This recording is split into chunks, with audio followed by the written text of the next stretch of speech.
In today's video, I'm going to teach you how to use gradient tool in Figma. We'll walk through the essentials step by step so you can add smooth professional gradients to any shape with confidence. First, open your browser and go to figma.com. If you're not already signed in, do that now so you can access your files. On the homepage, click All Projects to see everything available to you. Pick the project you want to work on and open it to get to the canvas. Next, choose the shape you want to style. You can select an existing object on your canvas or click the shape tool to draw a rectangle, ellipse, or any shape you prefer. With the shape selected, look to the right side of the screen for the design panel and find the fill section. Click on fill to open the color controls. By default, the fill type is usually set to solid. Click that drop down and switch it to gradient. You'll see options for linear, radial, angular, and diamond. Linear is great for smooth transitions in one direction, like top to bottom or left to right.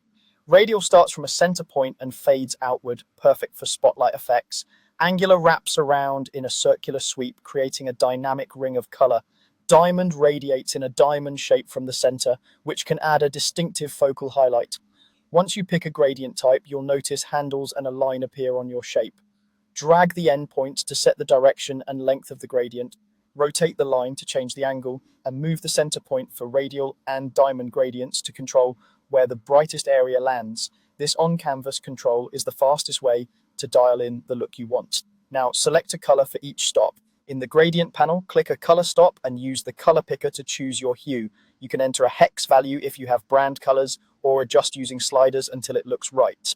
To refine the blend, add or remove color stops by clicking on the gradient bar and space them closer or farther apart to control how quickly colors transition. Finally, adjust opacity. Each color stop has its own opacity slider.